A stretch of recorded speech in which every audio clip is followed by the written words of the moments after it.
Hello, I'm back. Following on from the previous video, I will today cover what happened to the crew of Moonbase Alpha after the event of the series.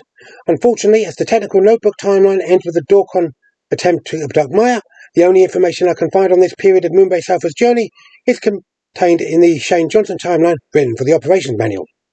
According to this, the Alphans quickly began the process of rebuilding the base and its damaged structures and systems following the Dorcon attack.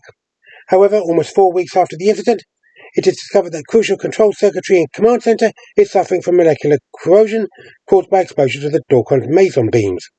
As the room is slowly being rendered inoperable, Koning reopens main mission, and all primary control functions return to the upper level facility.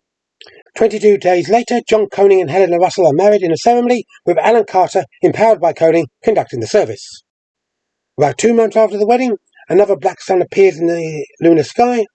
Alpha's course alters towards it, and the moon is drawn into the stellar vortex. As Alpha emerges unharmed from the black sun, main computer analyzes the star system lying just ahead, and states that the moon is once again approaching the planet Arcadia. When Koning tries radio contact, he is stunned when his call to Luke Ferro and Anna Davis, who relocated to Arcadia during their previous visit, is answered by a joyous Victor Bergman. He, Morrow, Cano, and the rest of the Lost Eagle crew, having limped back to the planet in their damaged craft, are living safely on the surface along with Ferro and Davis. During the next 6 weeks, the moon alters course and settles into a stable orbit around the planet. Koning and Carter in Eagle 1 find their former fellow Alphans alive and well on Arcadia, and back on Alpha there is a joyous reunion. Bergman, Morrow and the others embrace their friends and all exchange tales of the recent past. Furthermore, computer analysis reveals that the farming community established by Bergman and the others will support the population of Alpha, and much of the planet has become fertile again. A virtual duplicate of the pre-civilized Earth, Arcadia has become the world Alpha has been searching for throughout its long journey.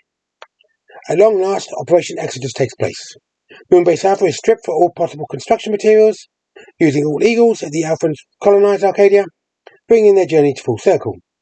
The city of New Alpha is founded on the shores of a large inland sea.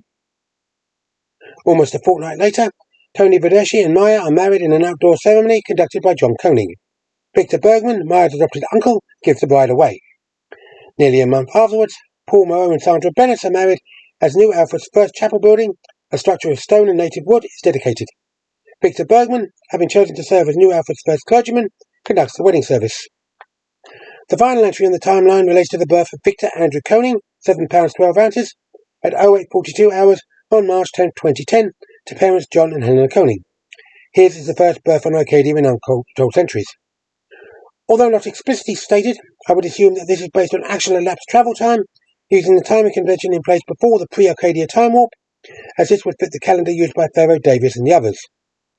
Sadly, there is a factual error here, as, according to the timeline, March 10, 2010 was a Saturday, when it was actually a Wednesday. I hope you enjoyed this video. Please feel free to comment, like, share and subscribe, and I'll be back soon.